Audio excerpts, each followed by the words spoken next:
Mechi ilikuwa nzuri na ilikuwa ngumu na tulifahamu ugumu wa mchezo huu. Tulisema jana ukiachilia mbali the other factors, lakini ukweli ni kwamba Singida wanayo timu nzuri ya kuweza kutoa ushindani. Ukiangalia mchezaji mmoja, ukiangalia timu kwa ujumla, wana uwezo bora sana wa kutoa ushindani mkubwa kwenye mechi kubwa.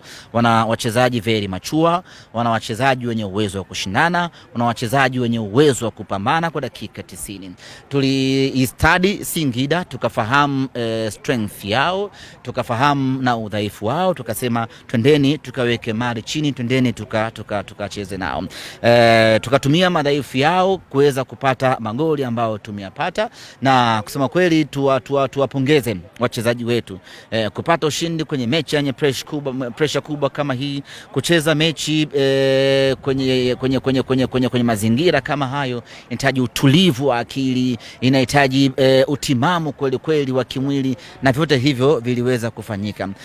Tulikuwa very determined, tulikuwa very focused, na tulikuwa tunamsaka Singida kuanzia kipindi cha kwanza mpaka kipindi cha pili. Yote kwa yote, mwalimu Steve Becker anastahili pongezi kubwa sana namna ambavyo anaitengeneza timu yake. Hii leo ungetegemea Singida angeweza kutawala eneo la katikati, kwa sababu walikuwa na viungo wengi.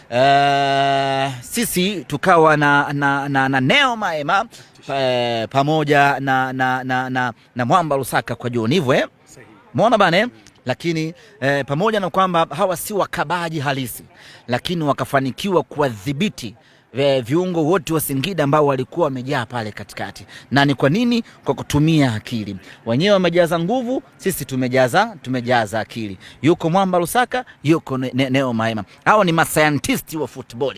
Hao ni wataalamu wa kupembua na kuyakinisha kitu gani wafanye. Akiwa na mpira Neo Maema anajua sehemu gani apitishe ambapo watu wote hawaoni. Chama akishika mali kwenye eneo la katikati anajua wapi apeleke mpira. Kwa hiyo nguvu ikashindwa na akili ikaamua mechi ya leo. Katikati pale tukawafanya mpaka yule mmoja akaomba poa, akatolewa kipindi cha kwanza. Alikaa chini mwenyewe namna hii kama nasubiri ujue wa Ramadhani ule wa pilipili manga. Mwenyewe tu akaomba sababu yule tayari ameshataga.